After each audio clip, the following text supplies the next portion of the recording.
Hi everyone, this is Elizabeth Pearson Garr, the host of What It's Like To. Since you're listening to this podcast, I think you're probably a pretty curious person, interested in people and new ideas. So before we get to today's episode, I just want to let you know about another podcast that I think you might like. It's called Solutions from the Multiverse.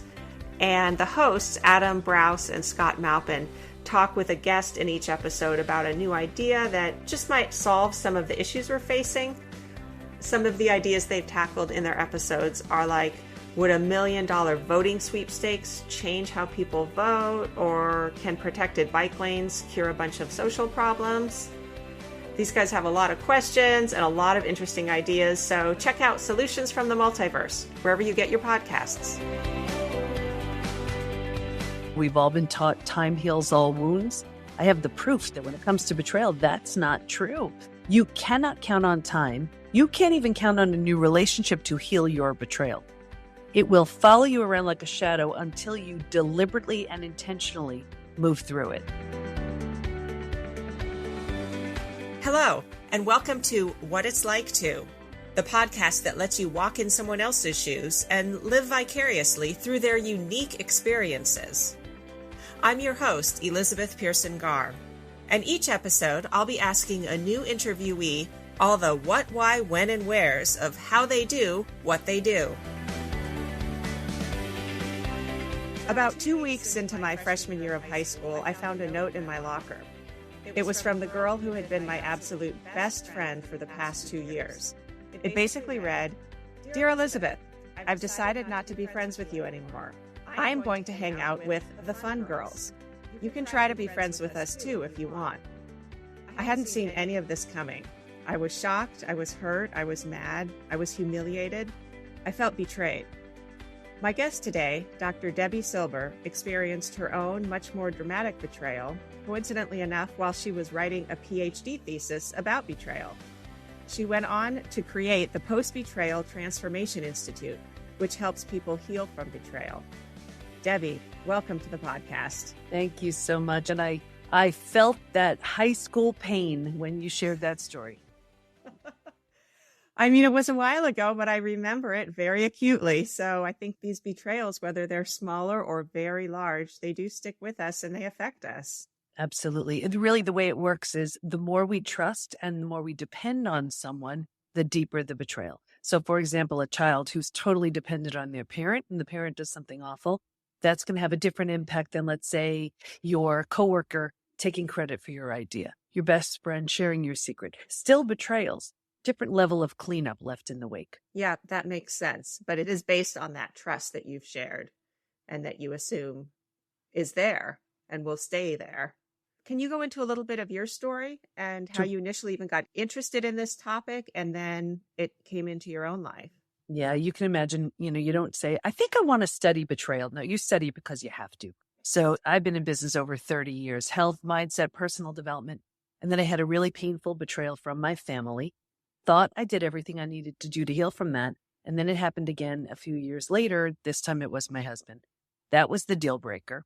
Got him out of the house, looked at the two experiences thinking, okay, what's similar here? I mean, of course me, but what else? And I realized, boundaries were always getting crossed. I never really took my needs seriously. And I'm one of those people that believes if nothing changes, nothing changes. So a book wasn't helping me out of this jam. I needed a whole PhD in it. So I enrolled in a PhD program in transpersonal psychology, the psychology of transformation and human potential. Because I was changing so much, I didn't quite understand what was happening. He was too, wasn't really ready to look at that. And then it was time to do a study. So I studied betrayal. And honestly, I studied it because I was just trying to help myself and my family. What holds us back, what helps us heal, and what happens to us physically, mentally, and emotionally when the people closest to us lie, cheat, and deceive. That study led to 3 groundbreaking discoveries, which changed my health, my family, my work, my life. So when this happened, I believe you were about 50 years old. You had 4 children and you had a lot going on in your life. I could see some people just saying, you know what, I just need to deal with one thing at a time or sort of just go inward. You leaned in and you took this thing head on. Was that just part of your personality or did someone give you this advice like, you need to work through this by fully understanding it. Yeah, no, the advice was, everybody, are you crazy? How in the world are you going to manage 4 kids, 6 dogs, a business? Like, are you really nuts? That's the only thing I heard. So I really didn't want to share it with anybody after a few of those. And then Yeah.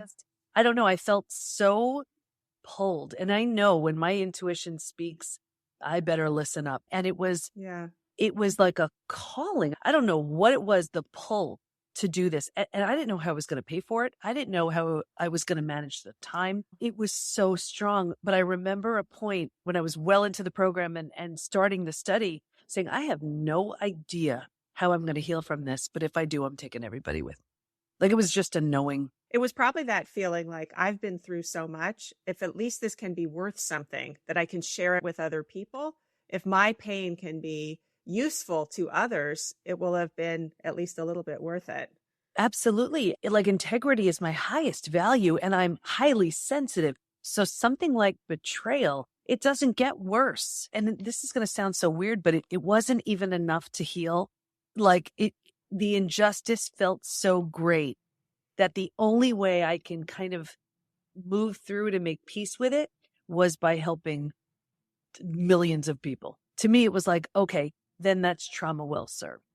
And I wonder, was a part of it too, there was, of course, the very personal, emotional side, but then by studying it, you could maybe get a little bit outside of yourself and realize the more academic side of it too. Like, this wasn't just a personal thing done to me. There's physiological and psychological and emotional things going on, and they happen to other people too. And it helped sort of globalize it a little more and not feel quite so personal.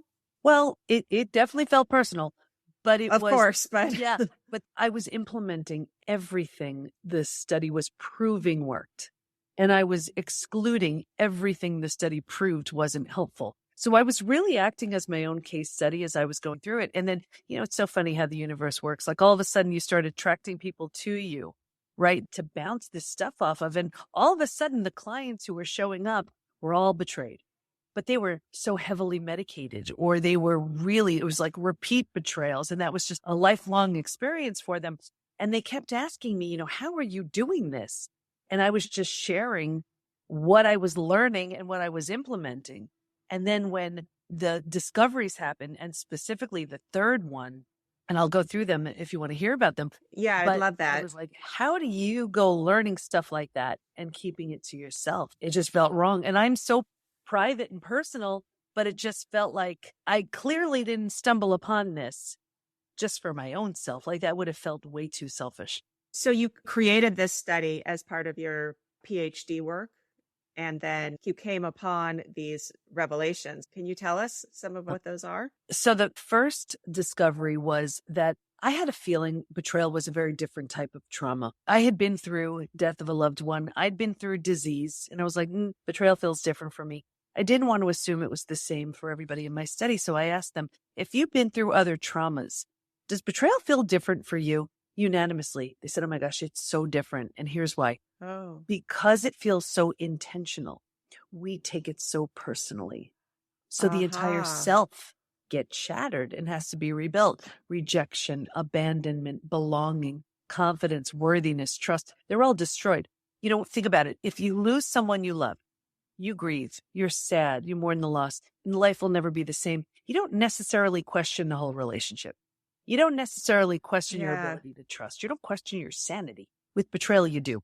So that type of healing needed its own name, which is now called post-betrayal transformation. The complete rebuild of your life and yourself after an experience with betrayal. So the first discovery was that betrayal is, in fact, a very different type of trauma that needs a very different type of healing. Yeah, that's true. Because like you say, a death, it's not done to you. It's a natural part of the human existence.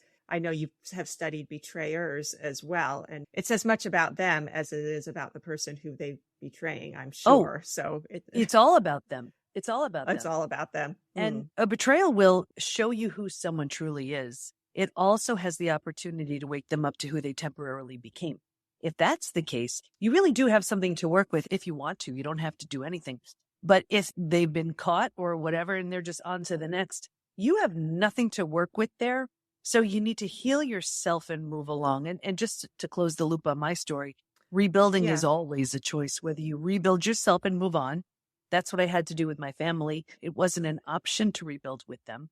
Or if the situation lends itself, if you're willing, if you want to, you rebuild something from the ground up new with the person who hurt you. That's what I did with my husband not long ago as two totally transformed people. We married each other again. New rings, new vows, new dress, and our 4 kids, our Amazing. bridal party. Now, never in a billion years would I have done anything like that if he wasn't totally changed and if I wasn't either. But people Yes. are so afraid of that death and destruction of the old. That's the only way you birth the new. And like you say, both people have to be willing to go through that process and to do the work. There's no point in just diving into the old self because the pattern will Yeah. repeat, could Well, repeat. and often does. And repeat betrayal is a clear sign of an unhealed betrayal. And people are so afraid of the truth. Like, oh my gosh, is the relationship over? Yes. Yes, it is. People are so afraid. They're so scared. They're so heartbroken. And many couples counselors, well-meaning, will say, you just need to communicate better. And meanwhile, the person's like, are you joking? So best case scenario, the entire relationship has crashed and burned because betrayal meant the end of it. You do all you can to heal physically, mentally, emotionally, psychologically, spiritually. That person does too. It's an entirely different relationship. But what happens It's is, like your new people. somebody will grow and they're like, uh-oh, I'm outgrowing my betrayer. So they sabotage themselves. You do this without any understanding of what this person's going to do. If they're able, willing, ready, whatever, they will too. And that's a 2.0 relationship. In your instance, like you said, you remarried your husband. And so for you or for someone like you with a family member, a partner, how does someone have the wherewithal to give that person another chance? You have to have the faith in the person that they are also doing that work with you. Well, like I said, I've been through death of a loved one. I've been through disease. I've been betrayed and I healed and moved on. Nothing was as hard for me as healing and rebuilding. It is a reckoning of yourself, your ego, your prior relationship. It's kind of obvious when someone truly takes full and complete responsibility, regret, remorse, like they've owned it, and you see and feel and experience the changes because it's so obvious in not necessarily the big things, in the little things. Like my kids, in the beginning, they were like, Dad's just so weird. Like he's just talking to everybody about don't screw up your life and just the things he was doing. And it was so dramatically different. And I questioned it myself. And because trust is shattered, you question everything. But I was like, wait a second, my changes are very, very real. So is it possible if I can truly change that he can too? And I think the reason he changed to the extent that he did, he was the one who told our kids, if anything is going to have you wake up and realize what matters, it's losing everyone that mattered to you. Ooh, yeah. Isn't that the truth? Those were Because some hard days. because 4 teenagers looking at you like, you did what to mom? If anything is going to have you wake up, that's a pretty big wake up call. I believe every family knows best. But what I see so often is the betrayed, whether it's a man or a woman, the betrayed doesn't want everybody else to look at the betrayer differently. So they struggle and suffer in silence. If there is a beautiful recipe for illness and disease, it's that one. And I get it. We do that. I did that in the beginning because you're so ashamed. You're so humiliated. And everybody loves that person. So you're like, well, who am I now to say the truth? It's really a hard thing. And you know who someone is also if they're okay with that.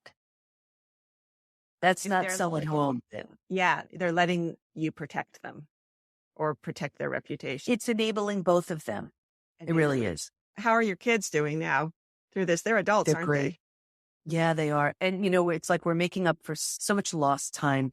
We're having so much fun. The kids are all like best friends because they've all been through war together, and now it's just a really fun time. That's fantastic. Yeah. And you have such a story to tell. And Okay. they all know it. They all know it. And it's made them so much more resilient in their own way because they saw me crash, but they saw me rise. And they've learned so many lessons about strength and forgiveness and growth. Working through hard times. Mhm. That's part of life. Yeah. Mhm. And he actually had to rebuild his relationship with all the kids, in a very new and different way. So they've gone through a lot with both of us. Mm. Now, I got off track on the Uh-huh. discoveries. You mentioned Yeah. one, so now let's circle back to number 2 and Sure. 3. So the second one was that there's a collection of symptoms, physical, mental, and emotional, so common to betrayal. It's known as post-betrayal syndrome. We've had tens of thousands of people take our post-betrayal syndrome quiz on our site to see to what extent they're struggling. And what's interesting about the study is, first of all, we've all been taught time heals all wounds. I have the proof that when it comes to betrayal, that's not true. You cannot count on time. You can't even count on a new relationship to heal your betrayal. It will follow you around like a shadow until you deliberately and intentionally move through it. Imagine thousands and thousands of people, just about every country's represented, men and women. 78% Wow. constantly revisit their experience. 81% feel a loss of personal power. 80% are hypervigilant. That's exhausting. 94% deal with painful triggers, and those triggers can take you right down. The most common physical symptoms, 71% have low energy, 68% have sleep issues, 63% have extreme fatigue. So you go to sleep, you wake up, you're exhausted, your adrenals have tanked. 47% have weight changes. So in the beginning, you can't hold food down. Later on, you're using food for comfort, you're emotionally eating. 45% have a digestive issue, and that could be anything. Crohn's, IBS, diverticulitis, you name it. The most common mental symptoms, 78% are overwhelmed. 70% are walking around in a state of disbelief. 68% can't focus. 64% are in shock. 62% can't concentrate. So imagine you can't concentrate. You have a gut issue. You're exhausted. Your kids are counting on you. You still have to show up at work every day. That's not even Yeah, emotion. these numbers are high. These numbers are super I high. mean, Wait till you hear this round. Emotionally, 88% experience extreme sadness. 83% are very angry, and you could bounce back and forth between those two all day long. 82% feel hurt. 80% have anxiety. 79% are stressed. Just a few more. Here's why I wrote the book Trust Again. 84% have an inability to trust. That just killed me. 67% prevent themselves from forming deep relationships because they're afraid of being hurt again. 82% find it hard to move forward. 90% want to move forward, but they don't know. it is just heartbreaking. And this is something that has been done to you. And then a lot of people might feel like, why do I have to do all this work to build myself up again? But that's really the only path. And the reward is part of the third discovery, which I'll share. But just to wrap up this second study, those numbers were super high. You didn't hear me say one thing, 20, 30%. What's even crazier is this isn't necessarily from a recent betrayal. This could be from the parent who did something awful when you were a kid. This could be from that friend who left that note for you in high school. That person may not care, remember, they may not even be alive. And here we are, decades later, with symptoms from something that person did all those years ago. That's the biggest crime. Now, the good news is you can heal from all of it. And that's what the third discovery was about. Yeah, I was thinking about that as you were going through the numbers. I thought, I wonder how recently these betrayals were. And then, my little example that did hit me. I wouldn't say I'm still hurt by it, but as I was thinking it through this morning, I thought, I wonder if she even remembers it. My former best friend, I thought to her, it was maybe nothing. And this story has so stuck with me. I tell my own kids about it, to not be a friend like that. And, it's become sort of an educational thing. It hasn't harmed me because fortunately, another girl came and we became friends and it all worked for me. But other more profound betrayals, like you say, they can stay with you for decades. Now, even in that experience, you could have put the big wall up saying, you know what? I can't trust anybody. I trusted this friend 100%, and she just pulled the rug right out from under me. It is not safe to trust. And you could have lived an entire life keeping people at a distance because of that experience. I mean, that's just one example. I can see that happening, especially like in a romantic relationship. I can understand why people would do that. The pain is so great. And that's why we keep people at a distance, because our heart was so broken that we just can't even imagine risking that level of vulnerability to take that hit on our heart again. So we feel it's better just to keep people at a distance. And that's not fair to you. So either repeat betrayals or keeping people at a distance, the big wall goes up, classic sign of an unhealed betrayal. Yeah. So the third discovery. This, to me, by far was the most exciting. And what was discovered was, while we can stay stuck for years, decades, a lifetime, like so many people do, if we're going to fully heal, and by fully heal, I mean symptoms of post-betrayal syndrome, like I shared, to that fully healed, completely rebuilt place of post-betrayal transformation, we're going to go through 5 now proven, predictable stages. And what's even more exciting about that is we know what happens physically, mentally, and emotionally at every one of those stages. And we know what it takes to move from one stage to the next. Healing is entirely predictable. I feel like a lot of us know about the stages of grief, that those are the 5 stages people hear, but I don't think I'm aware of the stages with betrayal. I wasn't either until they showed up in the study. Yeah. And it's interesting because grief has such an important role bringing you from one stage to the next. Here's a boiled down version. So stage 1 is actually before it happens. And if you can imagine 4 legs of a table, the 4 legs being physical, mental, emotional, and spiritual, what I saw with everybody, me too, was a heavy lean on the physical and the mental, thinking and doing, and kind of neglecting or ignoring the emotional and the spiritual, feeling and being. The table only has 2 legs. It's easy for that table to topple over. That's us. Stage 2, shock, trauma, D-Day, discovery day. Stage 2 is the scariest of all of the stages. Everybody remembers that moment. You remember getting that note, right? People remember getting that news, and it's terrifying. And it's the breakdown of the body, the mind, and the worldview. Right there, you've ignited the stress response. You're now headed for every single stress-related symptom, illness, condition, disease. Your mind is in a complete state of chaos and overwhelm. You cannot wrap your mind around what you just learned. This makes no sense. And your worldview has just been shattered. Your worldview is your mental model. Trust this person. This is how life works. These are the rules. And in one earth-shattering moment or series of moments, every rule you've held to be real and true is no longer. The bottom is truly bottomed out on you, and a new bottom hasn't been formed yet. So this is terrifying. But think about it. If the bottom were to bottom out on you, what would you do? You grab hold of anything or anyone you could to stay safe and stay alive. And that's stage 3. Survival instincts emerge. It's the most practical out of all of the stages. You can't help me. Get out of my way. Can I trust you? Where do I go? How do I feed my kids? It is practical. Here's the trap, though. Stage 3, by far, hands down, is the most common place we get stuck. And here's why. Once you've figured out how to survive your experience, because it feels so much better than the shock and trauma of where you just came from, you think it's good. You're like, okay, we've got this. Like I've made it. I've made it. I can breathe again.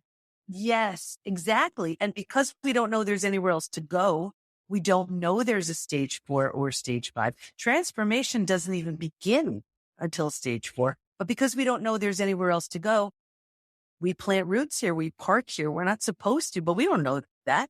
And 4 things start to happen. The first thing is you get all those small self-benefits. You get to be right. You get your story. We like our story. You get someone to blame. You get a target for your anger. You get sympathy from everybody, and on some level it feels good. So you plant deeper roots here. You're not supposed to, but you don't know that. And now that you're here longer than you should be, the mind starts doing things like, well, maybe I'm not a good friend. Maybe I'm not fun or cool or whatever. Maybe I deserve that. Maybe this, maybe that, right? And so you start believing it and you plant deeper roots. Now, because these are the thoughts you're thinking, well, this is the energy you're putting out. Like energy attracts like energy. Yes. So now you start calling situations and circumstances and even relationships towards you to confirm, yep, this is exactly where you belong. This is where the misery loves company crowd, they find you now. That lame support group, like the Ain't It Awful Club where everybody just complains, you find them and you join it And think about what happens. You kind of stay here because now you found your people. And you will But actually it's just sabotage. complaining. You're not actually helping Exactly. each other. Mm. And you sabotage your success because, well, now I have my people and they're here. So if I do this, I'm going to lose them. It gets worse, but I'll get you. Because it feels so bad, but we don't know there's anywhere else to go. Right here is where we resign ourselves. We're like, this just stinks, but I have to get through my day. So right here is where we start using food, drugs, alcohol, work, TV, anything to numb, avoid, and distract ourselves. So we do it for a day, a week, a month, a year, 10 years, 20 years. And I can see someone 20 years later and say, that emotional eating you're doing or that numbing in front of the TV, do you think that has anything to do with your betrayal? And they would look at me like I'm crazy. They would say it happened 20 years ago. Yeah, I'm over that. I'm over it. All they do is put themselves in stage 3 and stay there. It makes total sense, but it's heartbreaking. And all the symptoms of post-betrayal syndrome, all the repeat betrayals, all the mindset issues, all the physical symptoms, it is all because we have glued ourselves to stage 3. But if all you're doing is unpacking and unpacking and unpacking your story, I want to be heard. I just need to be heard. And we have proven that if anything glues you to stage 3, it's just going over your story endlessly without that strategic plan to move forward. You're reconfirming your trauma every time, reconfirming that victim stance. Is it also almost like building those grooves in your head? Like, this is the 100%. story, this is my truth. And the more I tell it and the more people believe it, this is now where it's permanently lodged. Yeah. You're revalidating it and you're giving it more life every single time. And you're building neural networks that becomes your programming. We never want to be without an identity. Well, that's the identity you've created. And now you solidify it every time you talk about it more without doing something different to grow from it, to do any sort of shift that brings you towards stage 4. You've been through the worst of it already. It's like, why in the world would you stop at just this stuck space? You owe it to yourself to the transformation, which is waiting for you in stages 4 and stage 5. I just find this so interesting. Even if you haven't had a betrayal, just how you look at yourself or how you look at your life is important. And the stories you tell about yourself, what you've done the last 10 years or what your career path has been. I feel like some people can get in a very negative groove, or I just do this, or I'm only a that. It all kind of feeds into these pathways that you're forming. You have to be very cognizant of the stories you're telling about yourself. Exactly. And to your point, it doesn't even have to be this big traumatic betrayal that puts you in that place. For example, I'm going to give you an example that probably happened to so many people. Let's say you're 10 years old and you have some earth-shattering news to share with your mom, and you run into the kitchen and she's on the phone and she shushes you. You could have interpreted that to mean I don't matter. So think about this. Then you think I don't matter, I don't matter. Your mind looks for confirming evidence to support the idea you don't matter. You infuse it with some emotion, and then your mind's like, oh, I didn't realize you want this playing all day. No worries, go about your business. I'll put this in your subconscious and make it a belief. And so now you have a belief, I don't matter. So if you feel you don't matter, well, what kind of friendships will you have? What kind of relationships will you tolerate? What kind of job will you tolerate? So that example you gave could be from something as simple as the miscommunication of that shushing. That is so interesting. Okay, Yeah. I'm going to get you back on to the 4th discovery because this path is good, because I didn't want to leave fascinating. everybody in stage 3. No, we have to push out. Yeah, we don't want to stay there. No. Okay. So if you are willing to let go of the story and all it gives you, here's where grieving comes in. You move to stage 4. Stage 4 is finding and adjusting to a new normal. So here's where you acknowledge, I can't undo what happened, but I control what I do with it. Right in that decision, you start turning down the stress response. You're not healing just yet, but at least you stop the massive damage you've been creating in stages 2 and stage 3. Stage 4 feels like if you've ever moved to a new house, office, condo, apartment, like all your stuff's not there. It's not cozy, but you're like, okay, we got this. We can do this. It feels like that. And what's so interesting is, think about this. If you were to move, you don't take everything with you, right? You don't take those things that you're like, that doesn't represent who I want to be in my new space. And there's one spot going from stage 3 to stage 4, where if your friends weren't there for you, you've outgrown them right here. You don't take them with you. Oh, And that's people say to me all the time, what the heck? I've had these friends 10, 20, 30 years. Is it me? Yes, it is. You're undergoing a transformation. And if they don't rise, you don't bring them. They don't come. Very common to outgrow friendships and feel like a fish out of water, because now all of a sudden you are deliberate and intentional about who you want around you. And like that support group that was keeping you stuck, you've outgrown them. The complainers, the ones who just believe they're destined to only have repeat betrayals, things like that. You don't want that. You're in a different energetic space. When you're in this space and you're making it mentally home, cozy, you move into the 5th most beautiful stage. And this is healing, rebirth, and a new worldview. The body starts to heal. Self-love, self-care, eating well, exercise. You didn't really have the bandwidth for that earlier. Now you do. Your mind is healing. You're making new rules. You're making new boundaries based on the road you just traveled.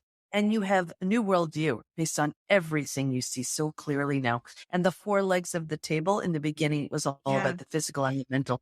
By this point, we're solidly grounded because we're focused on the emotional and the spiritual too. Those are the 5 stages. And I loved that analogy of moving to a new place. I moved many times in my 20s and early 30s. I kept moving for different career opportunities. And there's an attitude you can have, a worldview of sort of like, oh, I have to move again. But I always saw it as I was moving for opportunity. And so it was kind of, oh, it's a fresh start. And so if you look at it that way also, like you said, you're not going to bring everything. You're not going to bring the baggage. You sort of sort through and get rid of what you don't need for the new place.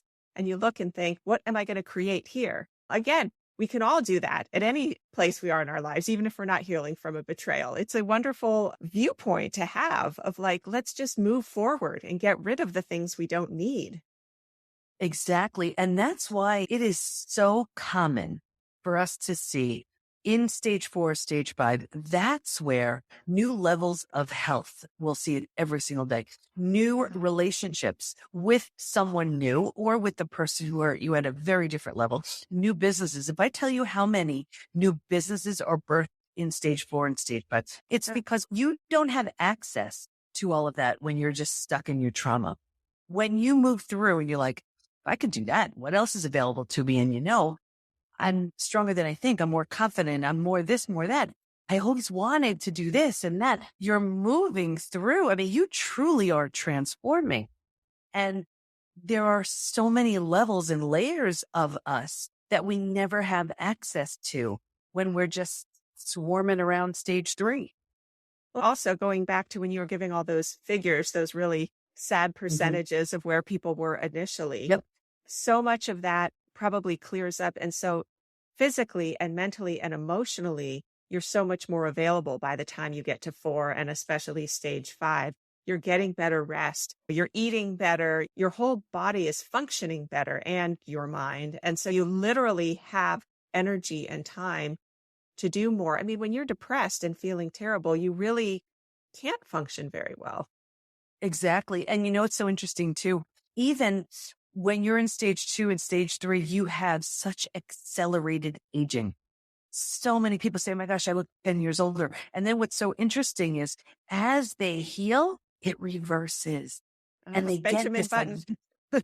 You get this youthful glow back. And it's so common because that amount of stress, what it's doing to your immune system on so many different levels, it's just depleting you in every single way. Plus you add on the anxiety and the lack of sleep and the digestive issues and all of these things.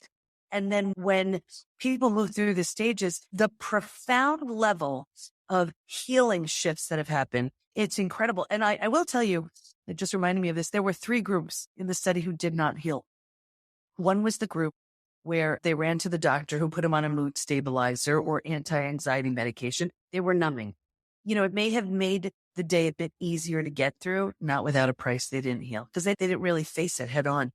The second, this was the group, they had their story. They were sticking with it. They were deeply committed to stage 3.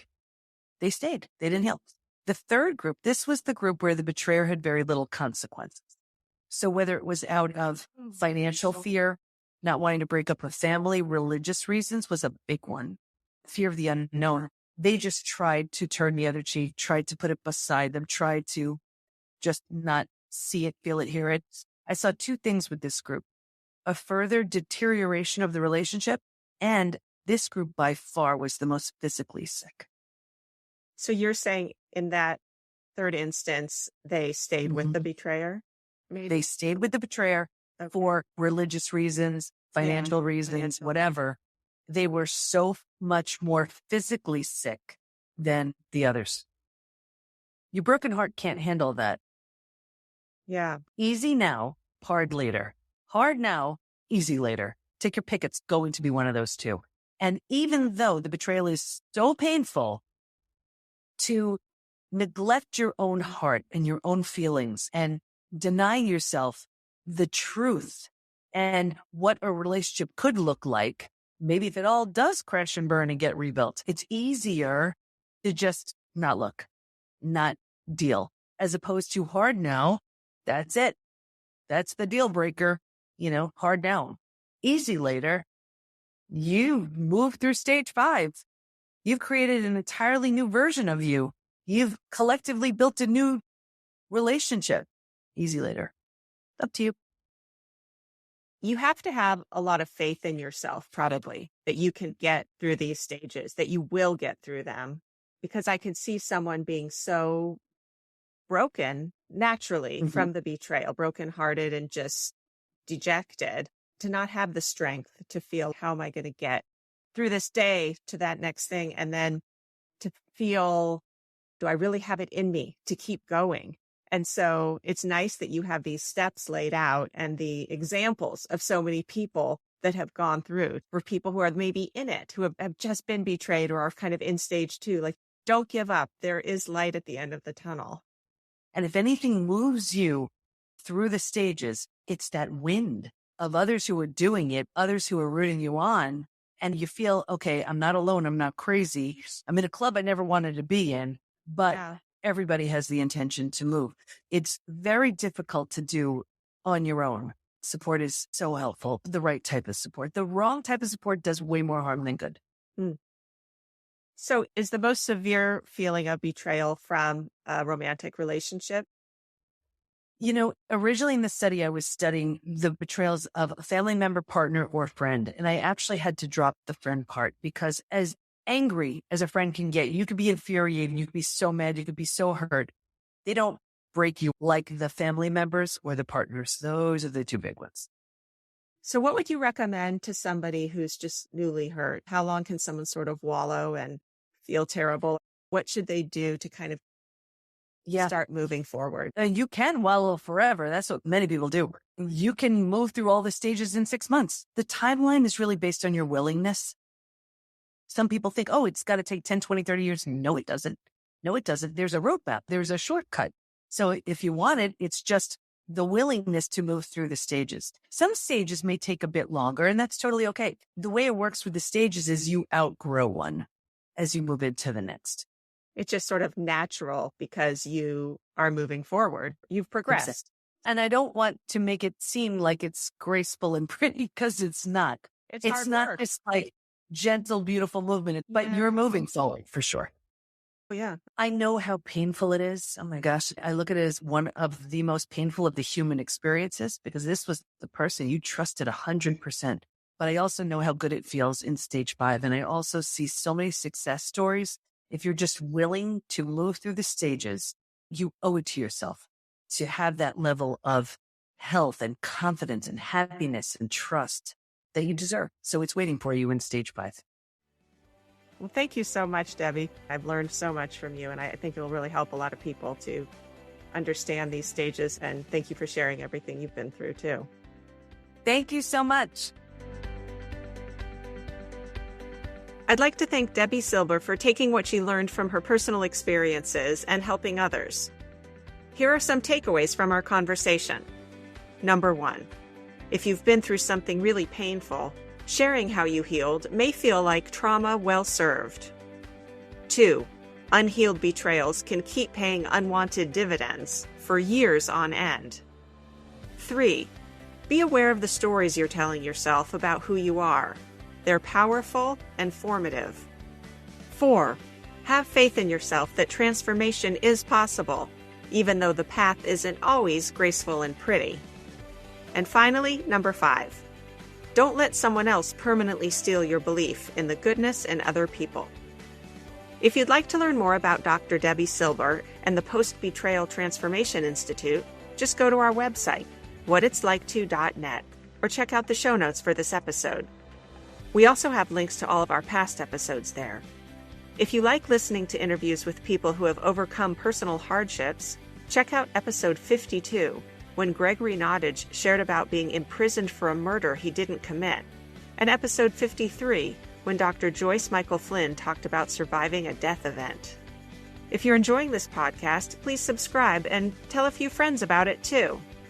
I'm Elizabeth Pearson Garr. Thanks for being curious about what it's like.